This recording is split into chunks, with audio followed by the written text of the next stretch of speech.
when Liam Neeson was publicising Taken 2, inaudibly, he was asked by Empire magazine whether there would be another one. Okay, and he said, "Well, what? She's taken again?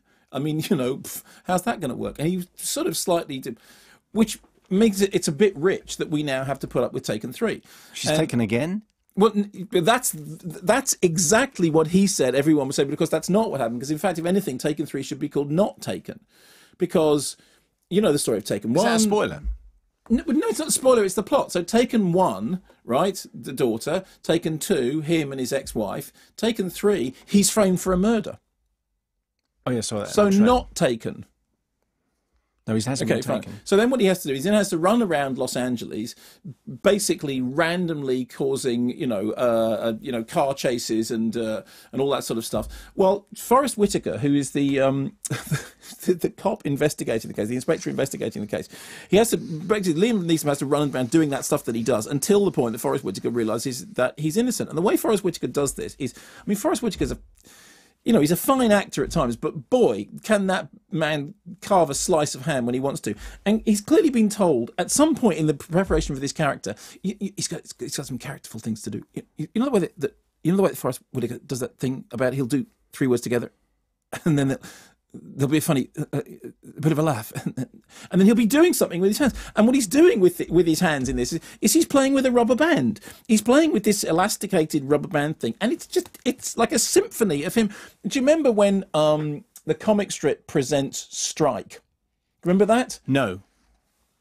Okay, the comic strip Presents Strike, which Al Pacino as Arthur Scargill and Meryl Streep, but not Meryl Streep, actually Jennifer Saunders, I think it was. And there's a thing about, I don't need to read all this stuff. I can say it with the way I stand. So basically, you've got Forrest Whitaker playing with a rubber band and playing with donuts. You've got Liam Neeson looking for all the world like a man. He said, "What again? Okay, fine." Ka-ching. Yeah, exactly, ka-ching. And the whole thing has now been trimmed back to a 12 certificate movie. So there's a moment in the movie when a character. Do you remember? Almost certainly not. Okay, there was an episode of The Fast Show, which was the TV dubbed version of it wasn't Goodfellas. It was either Goodfellas or Raging Bull, in which the character was going, "You fund my wife? You money funster? You money funster?"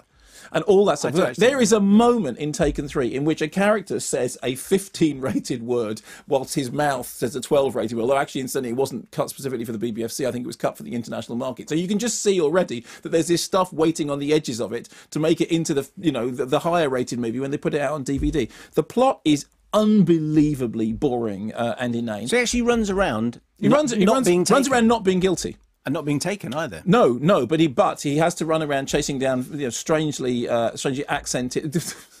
There's one moment in which one of the central showdowns between him as a good man and a character who's not a good man. The character who's not a good man is demonstrated not to be a good man by the fact that he has a strange accent. He's covered in tattoos and he's wearing tightly fitting white underpants. Always a giveaway. Everything about his underpants say, "I am a gangster." Why do we even see him in his underpants? Well, it's clearly somebody, when they were having the meeting about let's play with the donuts and the rubbing, said, "I know, it'd be great because the thing is he'll be in his underpants."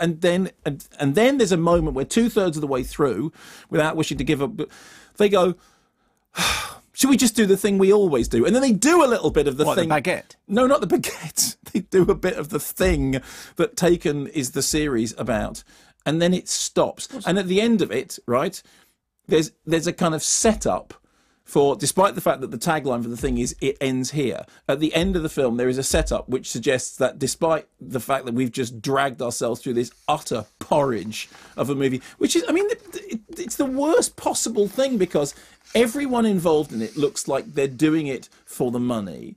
And everyone involved, if you remember the original Taken, there was a certain pleasure in the fact that it was, it was kind of stupidly, ham and cheese in a baguette. Yeah, but it was quite, it was quite a rough sort of beam. I mean, it had a rougher edge.